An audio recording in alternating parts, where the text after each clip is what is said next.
ସପ୍ତମ ଚନ୍ଦ୍ର ସପ୍ତମୀ ତିଥି ଯୋଗୁଁ ମାନସିକ ପାରିବାରିକ ଶାନ୍ତି ଏବଂ ଦାମ୍ପତ୍ୟ ଜୀବନରେ ମଧୁରତା ଆସିବ।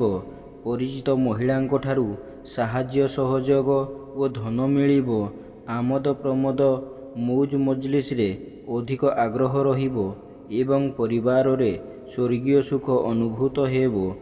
ବାଣିଜ୍ୟ ବ୍ୟବସାୟ ଓ ପରିବହନରେ ଆୟ ଅତି ଉତ୍ତମ ହେବ ଏବଂ କର୍ମରେ ସଫଳତା ଓ ମହିଳା ସହକର୍ମୀଙ୍କ ସହଯୋଗ ପ୍ରାପ୍ତ କରିବେ। ଯେଉଁମାନଙ୍କର ଦ୍ୱିଜା ମେଷ ସେମାନେ ସୁଫଳ ପାଇବେ। ଶୁଭ ରଙ୍ଗ ଗେରୁଆ, ଶୁଭ ସଂଖ୍ୟା 6 ଏବଂ ଆଜି ଆପଣ ପ୍ରଭୁ ସ୍କନ୍ଦଙ୍କୁ ଆରାଧନା କରନ୍ତୁ। ବୃଷ ରାଶି ଷଷ୍ଠ ଚନ୍ଦ୍ର ଗୁରୁବାର ଯୋଗୁଁ ନୂତନ ଭୂମି ପୂଜା, ଗୃହ ପ୍ରତିଷ୍ଠା, ଗୃହାରମ୍ଭ, ବ୍ୟବସାୟ ଆରମ୍ଭ, କର୍ମାରମ୍ଭ ଆଦି ଶୁଭ କର୍ମର ଆୟୋଜନ କରିପାରନ୍ତି। ମନରେ ପ୍ରସନ୍ନତା, ପରିବାରରେ ସୁଖ ଶାନ୍ତି ଏବଂ ଦେହ ମନ ସୁସ୍ଥ ରହିବ। ରୋଗ, ଋଣ, ଦୁଃଖ, ଶୋକ, କ୍ଲେଶ ଓ ମାନସିକ ଅବସାଦରୁ ମୁକ୍ତି ମିଳିବ ଏବଂ ଶତ୍ରୁମାନେ ମିତ୍ରତାର ହାତ ବଢ଼ାଇବେ। ବାଣିଜ୍ୟ ବ୍ୟବସାୟ ଓ ପରିବହନରେ ଆୟ ଅତି ଉତ୍ତମ ହେବ ଏବଂ କର୍ମରେ ସଫଳତା ଓ କର୍ମସ୍ଥାନର ସମସ୍ତ ବାଧାବିଘ୍ନ ଦୂର ହେବ। ଯେଉଁମାନଙ୍କର ରୋହିଣୀ ବୃଷ ସେମାନେ ଉପକୃତ ହେବେ। ଆଜି ଆପଣଙ୍କର ଶୁଭ ରଙ୍ଗ ସିଲଭର, ଶୁଭ ସଂଖ୍ୟା 2 ଏବଂ ଆଜି ଆପଣ ମା କମଳାଙ୍କୁ ଆରାଧନା କରନ୍ତୁ। ମିଥୁନ ରାଶି କୃଷ୍ଣ ପକ୍ଷର ପଞ୍ଚମ ଚନ୍ଦ୍ର ଯୋଗୁଁ ମାନ ସମ୍ମାନ ହାନି, ମାନସିକ ଦୁଶ୍ଚିନ୍ତା, ପରିବାରରେ ମତାନ୍ତର ଏବଂ ଇତର ଜନଠାରୁ ଅପମାନ ପାଇବେ। ସନ୍ତାନମାନଙ୍କ ଶିକ୍ଷା, ଦୀକ୍ଷା, ଚାଲିଚଳନ, ବ୍ୟବହାର, କଥାବାର୍ତ୍ତା ଓ କର୍ମକୁ ନେଇ ଚିନ୍ତିତ ହେବେ ଏବଂ ପାରିବାରିକ ବିବାଦ ଓ ଜମିଜମାକୁ ନେଇ ବିବାଦ ଦେଖାଦେବ। ବାଣିଜ୍ୟ ବ୍ୟବସାୟ ଓ ପରିବହନରେ ମାନ୍ଦାବସ୍ଥା ଲାଗି ରହିବ ଏବଂ କର୍ମରେ ବିଫଳତା ଓ ସହକର୍ମୀଙ୍କ ଉପହାସର ପାତ୍ର ହେବେ। ଯେଉଁମାନଙ୍କର ମୃଗଶିରା ଓ ପୁନଃ ବସୁ ମିଥୁନ ସେମାନେ ସତର୍କ ହେବେ। ଶୁଭ ରଙ୍ଗ ମେରୁନ୍, ଶୁଭ ସଂଖ୍ୟା 8 ଏବଂ ସେମାନେ ଆଜି ମା ଛିନ୍ନମସ୍ତାଙ୍କୁ ଆରାଧନା କରନ୍ତୁ।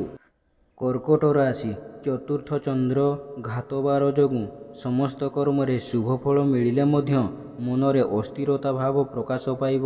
ଗୁରୁଜନଙ୍କ କୃପା, କ୍ଷମତାଶାଳୀ ବ୍ୟକ୍ତିଙ୍କ ସହାୟତା ଏବଂ ରାଜନୈତିକ ବ୍ୟକ୍ତିଙ୍କ ଶୁଭ ଦୃଷ୍ଟିରେ ରହିବେ। ଆକସ୍ମିକ ଧନଲାଭ, କୌଣସି ବିଶେଷ ସୂତ୍ରରୁ ଧନପ୍ରାପ୍ତି ଏବଂ ମାଲି ମକଦ୍ଦମାରେ ବିଜୟ ହାସଲ କରିବେ। ବାଣିଜ୍ୟ ବ୍ୟବସାୟ ଓ ପରିବହନରେ ଆୟ ଅତି ଉତ୍ତମ ହେବ ଏବଂ କର୍ମରେ ସଫଳତା ଓ ପଦସ୍ଥ ଅଧିକାରୀଙ୍କ ଶୁଭ ଦୃଷ୍ଟିରେ ରହିବେ। ଯେଉଁମାନଙ୍କର ପୁଷ୍ୟ ଓ ଅଶ୍ଳେଷା କର୍କଟ ସେମାନେ ଉପକୃତ ହେବେ। ଆଜିର ଶୁଭ ରଙ୍ଗ ହେଉଛି ଧଳା ଏବଂ ଶୁଭ ସଂଖ୍ୟା 3 ଏବଂ ସେମାନେ ଆଜି ମା ଭୁବନେଶ୍ୱରୀଙ୍କୁ ଆରାଧନା କରନ୍ତୁ। ଆପଣଙ୍କର ଦିନଟି ଭଲରେ କଟିବ। ସିଂହ ରାଶି ତୃତୀୟ ଚନ୍ଦ୍ର ଯୋଗୁଁ ନୂତନ ଭୂମି ପୂଜା, ଗୃହ ପ୍ରତିଷ୍ଠା, ଗୃହାରମ୍ଭ ଆଦିର ଶୁଭ କର୍ମର ଆୟୋଜନ କରିପାରନ୍ତି। ମନରେ ଦୃଢ଼ ଇଚ୍ଛାଶକ୍ତି, ଆତ୍ମବିଶ୍ୱାସ ପ୍ରକାଶ ପାଇବ ଏବଂ ସ୍ୱଜନ, ପରିଜନ, ବନ୍ଧୁବାନ୍ଧବଙ୍କ ସହଯୋଗ ମିଳିବ। ନୂତନ କର୍ମନିଯୁକ୍ତିର ଖବର ମିଳିପାରେ କିମ୍ବା ସଭା କିମ୍ବା ସଂଗଠନର ନେତୃତ୍ୱ ମିଳିପାରେ।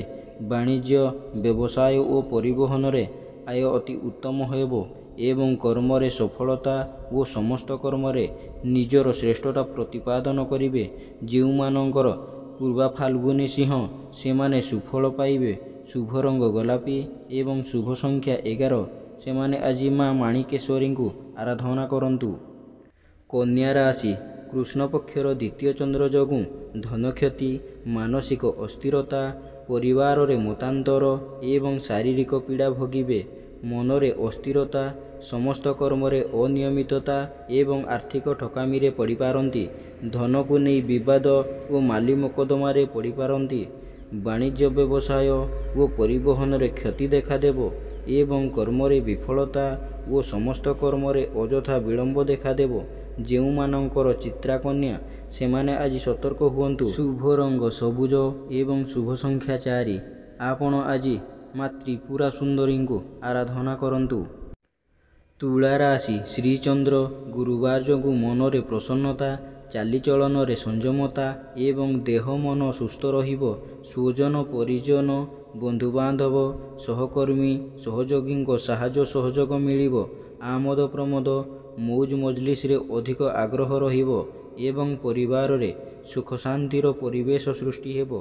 ବାଣିଜ୍ୟ ବ୍ୟବସାୟ ଓ ପରିବହନରେ ଆୟ ଅତି ଉତ୍ତମ ହେବ ଏବଂ କର୍ମରେ ସଫଳତା ଓ ସମ୍ମାନ ମିଳିବ।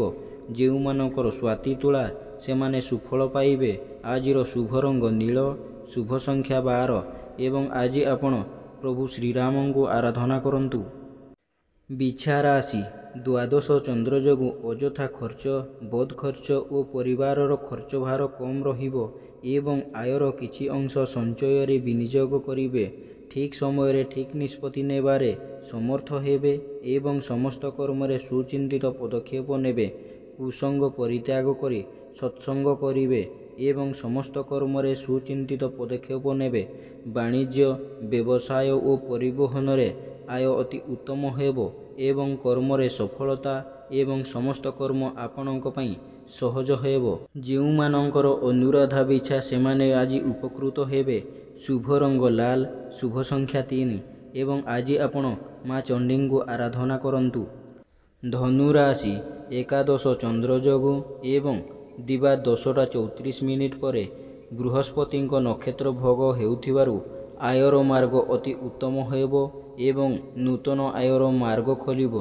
ବାଣିଜ୍ୟ ବ୍ୟବସାୟ ଓ ପରିବହନରେ ଆୟ ଅତି ଉତ୍ତମ ହେବ ଏବଂ ନୂତନ ବ୍ୟବସାୟର ସୁଯୋଗ ଜୁଟିବ।